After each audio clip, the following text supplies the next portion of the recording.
try to finish this up today. Next Mishnah, it's a whole different level. Much easier. We left off yesterday, Lamed Tes Amud Aleph, right in the middle of the page. Omer Avasi Rabbi Yochanan, Lokin al Kilayim Dvar Torah. That if a person engages in Kilayim, in crossbreeding, agriculturally speaking, outside of Eretz Yisrael, Loke, one receives Malchus. Omalei Rabbi Lezeb, Rabbi Yossi. The Vilna Gaon changes the gear, sir. Omalei Ravasi, so Ravasi says to Votanyo, Hakalayim Midivri Sofrim. How could you say you receive Malchus on the Torah level? That we quoted a Mishnah in Orlo that it says that a Chutz Loretz, if a person engages in crossbreeding crops, it's only rabbinical. So how could you say Lokin Min Torah, that one's subject to Malchus on the Torah level? Lo kasha. Kan bikloy hakerim, kan biharkovas ilon. There's a difference whether you plant in a vineyard or you're actually grafting another species onto another species. Grafting a tree. Grafting a tree is a doraisa, even a chutz loretz, but planting in a vineyard where you're intermingling the grain with the vineyard or different grains, that's only rabbinical. That's not a doraisa. Kiddush Shmuel, it's based on a pasuk. No, my Shmuel. As Shmuel had said, "Es chukosai tishmoru." My chukim you should observe. Chukim shechachti loch kvar. The statutes which I've already legislated, what were they? Behem tcholo sarbia gelayim. You're not permitted to crossbreed species of animals. Sod cholo sizra, and you're not permitted to plant. Similarly, do in your field. Crossbreed crops. Ma behem tchol, just as what's the provision? The animal, you're not permitted to crossbreed two species. Avschodcha b'harkova. Identically, your field also. Uma behem tchonoi bein boretz bein b'chutz loretz. Regarding crossbreeding animals, it's not mitzvahs atluyis boretz. It's not agricultural related. So therefore, there's no reason to differentiate whether it's in Eretz Yisrael b'chutz loretz. The provision of crossbreeding animals. Avschodcha noi bein boretz bein b'chutz loretz. So identically, when it comes to crossbreeding crops, it's even chutz loretz, right? So we have a problem. So why does it say before in the Mishnah Kalayim is only Drabano chutz loretz? How could we say that the hekish, that the juxtaposition tells me, just as crossbreeding animals is not limited to crossbreeding crops, also the provision applies even outside of Israel. It says sotcho. Sotcho means your field. Your field means it's part of the inheritance, meaning it's the land that was given to us. That's the meaning of sotcho. Sotcho, Rashi. Hamiyuchad loch. Something that you feel that's unique to you, right? You purchase a field in Eretz Yisrael. Right? That's not sotcho. It's sotcho because it goes back in Yovel. Sotcho means something miyuchad loch, ancestry. Yeah. Chutz loretz lo hiknu loch min hashamayim. Right? Chutz loretz, it's not God had bequeathed it to you. That's not called sotcho. Lemute, so what's sotcho? Lemute is ram b'chutz loretz. That comes to exclude. So we're talking about the two types. We have a hekish to behem cholo sarbia kalayim. That's grafting a branch, one species onto another species. But when we speak about kilei zroim, crossbreeding grains, herbs, that's rabbinical chutz loretz. So when Rabbi Yochanan had said, Ravasi said in the name of Rabbi Yochanan, that if you crossbreed crops, he doesn't mean crops, he means trees. You crossbreed, you graft onto a tree, that's a doraisa, even chutz loretz. Same thing. Now, on the Mishnah before that it says, so orla v'kalayim, it says orla is halacha, the way we rule, is halacha l'mishum sinai, kalayim m'divrei sofrim, is rabbinical. Okay? So Tosas asks a question, if you take a look on Amid Beis, Lamed Ches Amid Beis. Like Rabbi Yochanan, halacha l'mishum sinai, vadai. Sofek is mutter on the Torah level. Okay, now, so Tosas asks an interesting question. The Mishnah says kalayim is rabbinical. on bottom Tosis on Lamed Chesed Mid Beis. Vim Toma Amay Lo Yalfinu Kalai Mikal V'Chomer. The Chodosh, the Noeg Af V'Chutzlor, it's Doraiso. Uma Chodosh Shein Yisuri Sirolam. Right? One would make, Reb Shimi Yochai made a Kal V'Chomer, correct? Reb Shimi Yochai says, how do I know that Orlo is a Doraiso? How do I know Kalaim is a Doraiso? So you made a Kal V'Chomer, he drew it from Chodosh. Rishim Yochayol's Chodosh is also in Torah Chutz Lord, similar to Rebbe Lezer. So we make a Kal V'Chomer. Chodosh, which is forbidden now, but the prohibition is only limited to not eating, you permitted the benefits from Chodosh. And ultimately it will become permitted. And yet it's applicable, it's not limited to Eretz Yisrael. So Orlo, which is forbidden not only to eat, but even to benefit. And it's forever.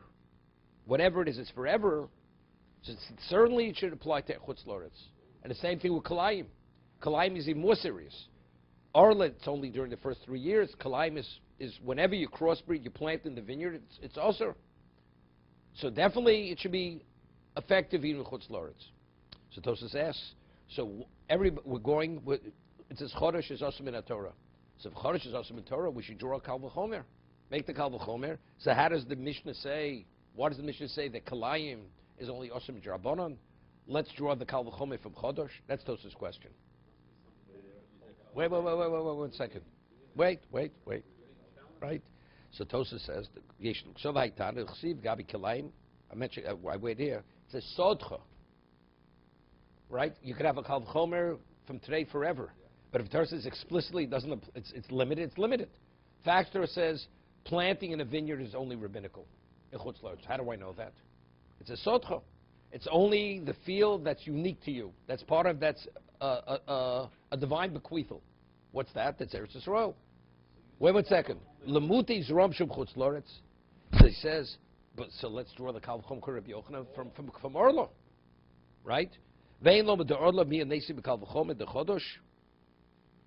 What about according to Shmuel? Shmuel says Orlo Chutz La'aretz is also rabbinical.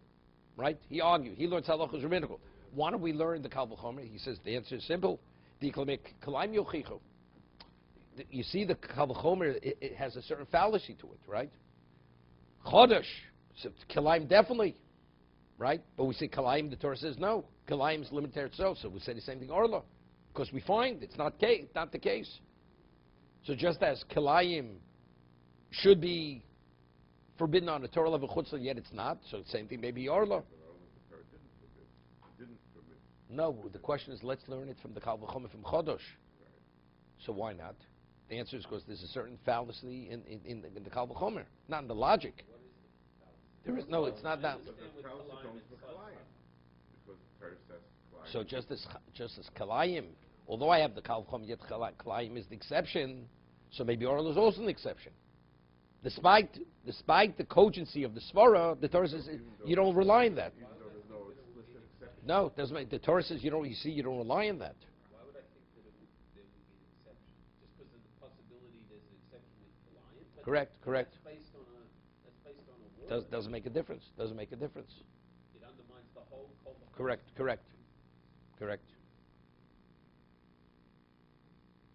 1 second.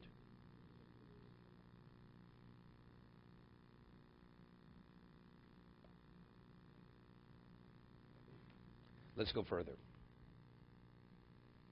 Rav Chonan and Ravonon. Rav Chonan and Ravonon have ishakli vazli burcha. They were walking on the way. Rav Chonan and Ravonon, they were two colleagues. Chazyur lahu gavra de kozora zroim b'hadi adodi. He saw a person planting crossbreeding grains.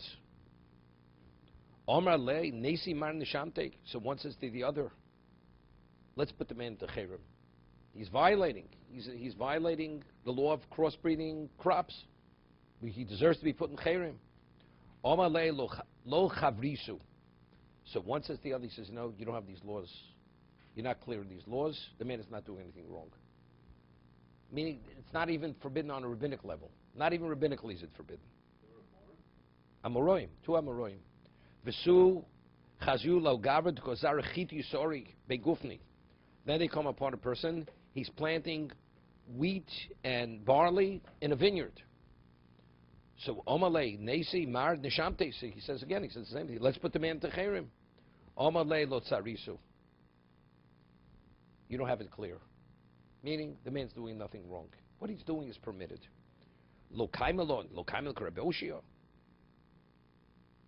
He says, don't we hold like Rabbi Yoshio? The Omar achi yizra chitusor v'ches m'polis yad.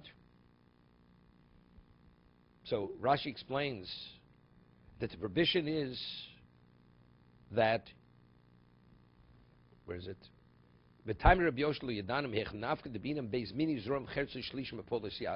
When you plant it, you have to have, besides the grains, the wheat and the barley, you also have to have the seed to plant the vineyard.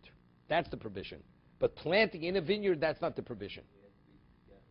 All three have, including the seed that plants the vine. The vine. But planting in a vineyard, that's not the prohibition. It's not the prohibition. Okay? Rav Yossi, I'm going to go quick here. Rav Yossi Mariv Bizrani Vizora. Rav Yossi, he actually planted different types of seeds together, different types of grains together. Amalei Abayi v'Natanan Kalai b'Divrei Sofrim. So Abayi, the student of Yosef, mentions to his Rebbe, Rav Yosef, but how are you doing what you're doing? It says Kalai Mechutz Loretz is forbidden on a rabbinic level. You're not permitted to do it. Amalei Lokasha. Kan b'Klo Yaker and kan b'Klo Yizroim. There's a difference whether you're planting in a vineyard or you're just crossbreeding seeds. Kloya kerem de be'oretz, he says, what's the rationale? Kloya kerem de be'oretz asurim ba'no. Kloya kerem, which are forbidden even to benefit from if you plant in Eretz Yisrael. B'chutz loretz nami goes b'rabonon. So although on a Torah level, Kloya kerem has no relevance to chutz loretz, but we see the degree of stringency, to what degree the Torah prohibits it in Eretz Yisrael that you're not even permitted to benefit from it. So we create a rabbinic fence, the chutz loretz. The provision is only planting them, but the crop that grows from it is permitted to benefit from, right? The provision is lo sizro, it's the planting. It's not the end result. So therefore, therefore, even rabbinically, it's permitted in chutz loretz. So when the Mishnah says kalayim is midivrei sofrim, that's kiloy akerim in chutz loretz. But kloy zroim, just crossbreeding seeds. So you want to plant a vegetable patch in the backyard, you have to be careful. Plant one seed next to the other, even though one actually draws from the other, and the end result may be a new reality. It's not a problem. Grafting is something else. Okay? Not dorai. It's more than dorai in Eretz Yisrael. Everything is dorai in Eretz Yisrael. No, the fence. No, not more. In chutz loretz. What's the concept of the fence? We have to protect the Torah law. So with the Torah law, the Torah is very concerned, and the provision is more intense. It's more pervasive. Not only the Torah wants you not to eat it, not even to benefit from it. That's how strict it is. So therefore, we don't want there should be any degree of confusion, because we see the stringency of the law.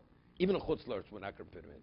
But if in Eretz Yisrael Torah says you're permitted to benefit from it, the provision is only the planting. Therefore, planting we allow you to do the chutz loretz. Because Torah says you're permitted to benefit from it.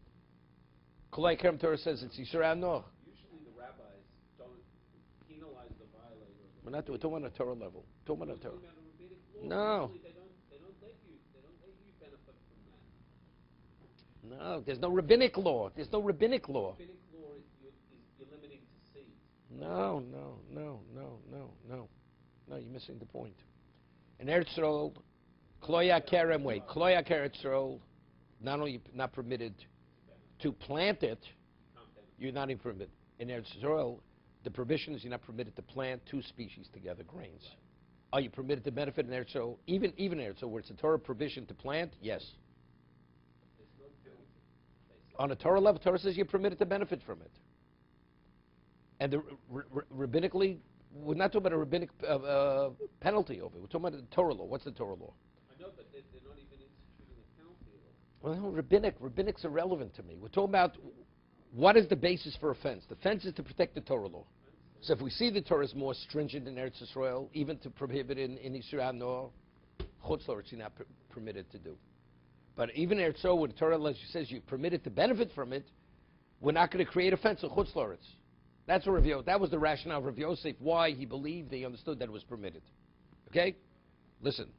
Hodom Rav Yosef Lamilsi. Then Rav Yosef says, he says, I retract. What I said is incorrect. It has no basis. Why? The Amri, because he heard over how Rav conducted himself. The Amri, Rav Zora Ginso Devei Rav. Mishari. Rav was greater Rav Yosef. No, wasn't true. Rav was the leading Torah sage of the generation. He had heard that Rav, when he planted a garden for the yeshiva students, that whenever they wanted fresh grains or vegetables, they should be able to go out to pick it in their garden. So when they planted, Rav had given instructions, they should plant it in rows, that the grains should not be intermingled. So why did Rav say they should plant it in rows? Evidently, that you see that the prohibition, rabbinically, is even not only regard to Kloy HaKerem, it's even Kloy Zroim. Wait, that's going to be Gemara's answer. But he understood at this point, why was Rav so adamant they should plant it in rows? Rav's not a gardener. So why? Evidently, he must have for halachic reasons. That the grains should not draw from one another. There should be sufficient space from one to another, that it's not considered crossbreeding grains. That's why he did it. So Rav Yosef says, evidently, it's incorrect what I'm saying. When the mission says Kloyim Chutz La'aretz is the Divrei Sofrim, it means not only Kloy HaKerem, it means even Kloy Zroim, even intermingled grains. Even that you're not permitted to do. Okay? My time in love. My time. Why did Rav give instructions that when they plant the vegetable garden or the field, that should be in rows, not intermingled? My time in love, Mishum Iruve Kalayim, not to crossbreed the grains. Evidently, that must be the reason. Otherwise, why would he give such instruction? Amalei Abai, Sir Abai says to his Rebbe, no, what you said is correct. Bishloma Yashminan Arba al Arba Ruchos Harugav Achsmem Shapir. The Gemara, we have Gemara in Shabbos that says that where there is a Torah provision to plant to crossbreed, you have an area you have to plant on the outer perimeter of the location, and you can put plant in the center. Remember, there was a picture in Tosus and Rashi and Shabbos. So as a result of that, it's only on the perimeter of the land, so therefore they don't benefit. They don't draw from one another. But here Rav just says just rows. So the distance, they're not that far removed from one another. So you see, really, Rav is not concerned with intermingling. Right? So what he wanted, you planted in rows. Right? Because he wanted that the vegetable patch, it should look nice. There's a certain beauty. There's aesthetic beauty to the field. When the shamus goes out to pick the vegetables for the students, he should be able to locate which species. If they're all intermingled, he's going to have to waste time locating exactly what he has to pick. So make it easy. You have the tomatoes, and you have the cucumbers, and you have the turnips. Each one is in its own row. But it has nothing to do with what? With the intermingling and the crossbreeding of what? Of grains. Nothing to do with that. Okay. Let's start the next Mishnah.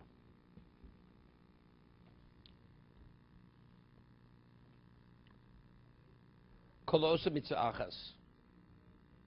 A person who does even one mitzvah. Metivano marichno. It will be good for him in this world. Good. Umarichno yomov. And he merits longevity in this world for doing the mitzvah. V'no cheles oretz. And he inherits olam haba. No cheles oretz is referring to the world to come. So quality, he has quality life and longevity in this world. And in addition, no cheles oretz. He will have a chelik in olam haba. But the person who does not do one mitzvah, the Gemara will explain the Mishnah. He will not be treated well. He will not merit longevity.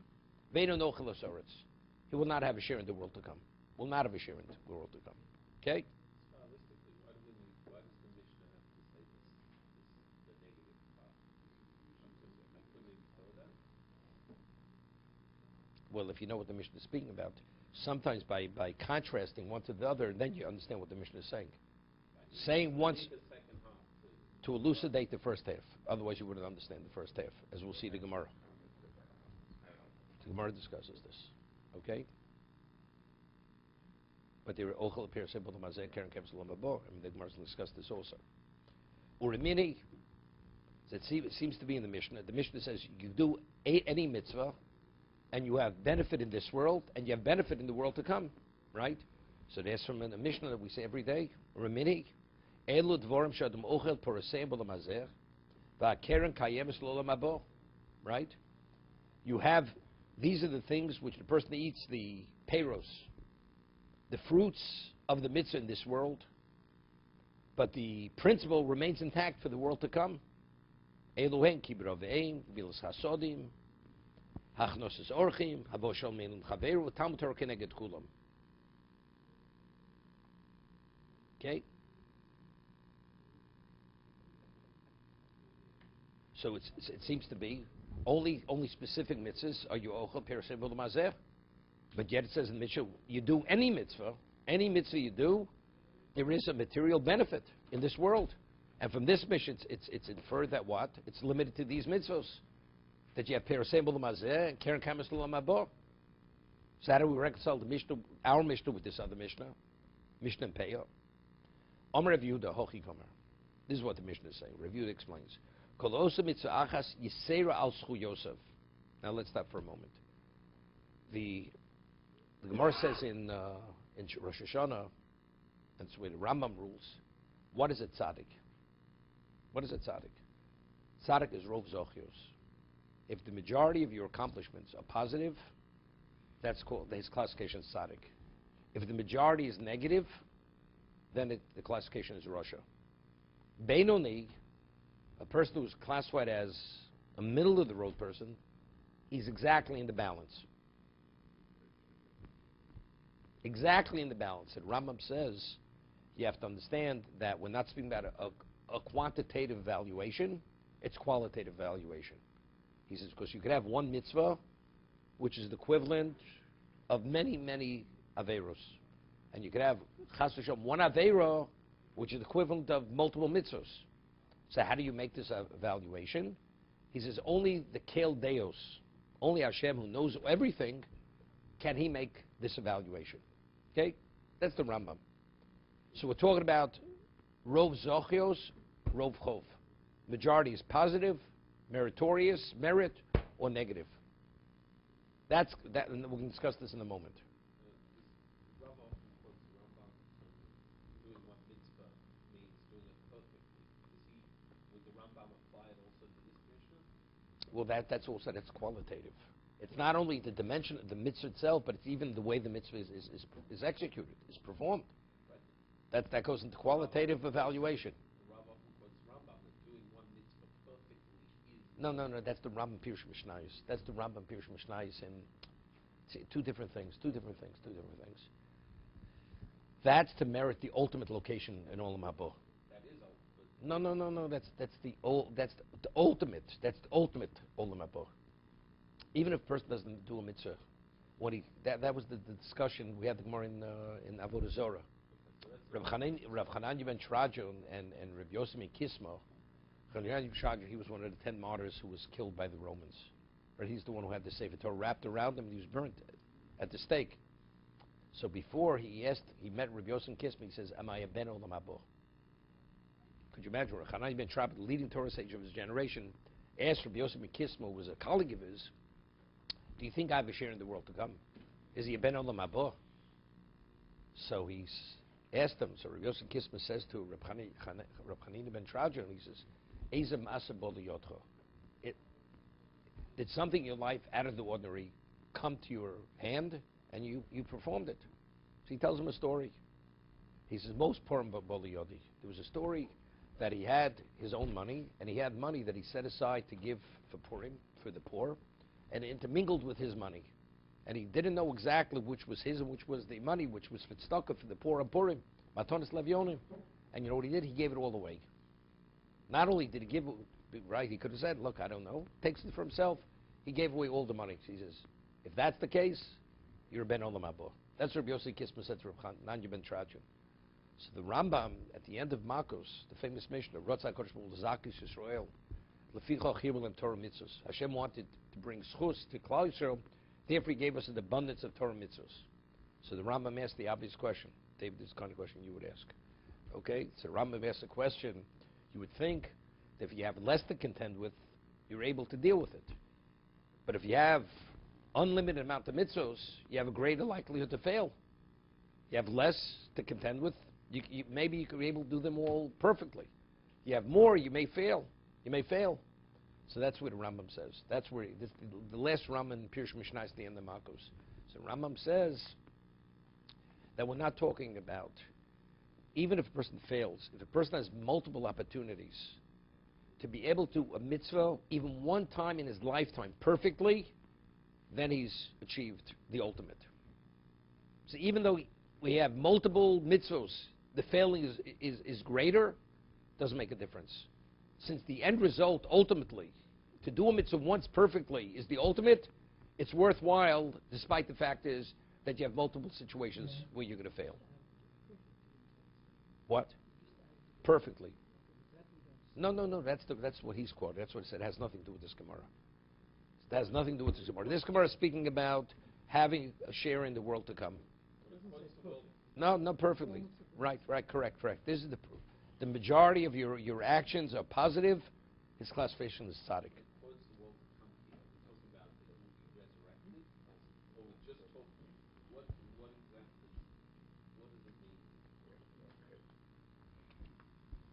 It's not simple.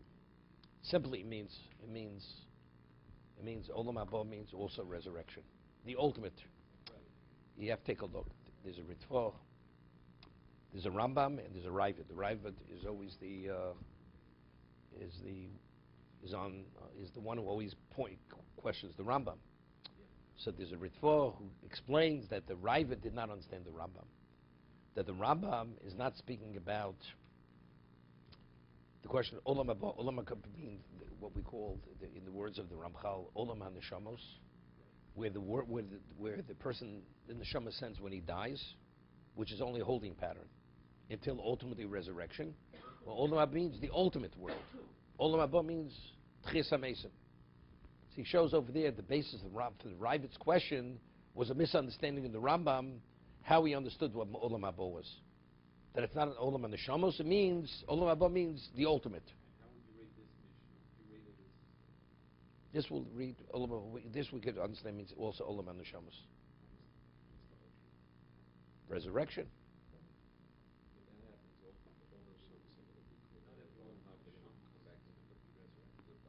Into a different world, but it's going to be a different world. It's going to be a recreation of a new world.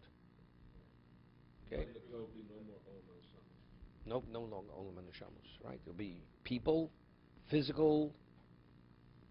The soul will be re-infused in a physical body, but it'll be a whole different dimension of body. It'll be a spiritualized body. No death. There's eternal existence, soul, body. Doesn't exist. There's no reason. It's only a holding pattern. not everyone in the holding pattern is going to be resurrected into the new world, right? It's correct. A person may merit, the Chofetz Chaim says it, may merit olam haba, what we call olam neshamas, but he will not merit coming back into tchias hamesim. Don't know. They'll just be held in that level. So they'll be denied the ultimate, which is, the combination of physical and spiritual. Okay, let's see the Gemara. Okay, so right now the Gemara is asking a question. Our Mishnah seems to be saying that if you do one mitzvah, you merit material goodness in this world, longevity, in addition, olam haba. But the Mishnah Pei indicates it's only these particular examples. Ochel perasem olam hazeh, karen kemes olam haba. Right? So what is the Mishnah speaking about? Omer of Yudah hochi kamer. Kol ha'oseh mitzvah achas yisera al zchu Yosef. Let's say a person is exactly in the balance, and there's one mitzvah. So by doing that mitzvah, what have you accomplished? So you've swayed it to the positive, to the right. So now the majority are positive. Because of that one positive mitzvah, may tivin lo, listen, now what is goodness? May tivin lo. V'dome k'mishim mekayim kol haTorah kulo. Yisera al zchuyot, but tivin lo v'dome k'mishim mekayim kol haTorah kulo. And it's considered like he fulfilled the whole Torah. Mechlal dahanoch, afilu chadunami, so it seems to be.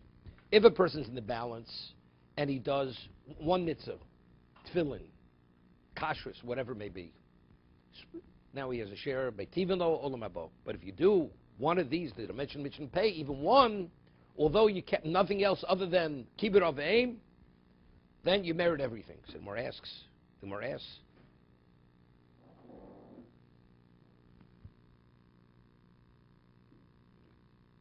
Mechlal dahanach afil v'chadinami. It's blush bitmio. You mean say this? The man's a Russia. A man can be a Russia.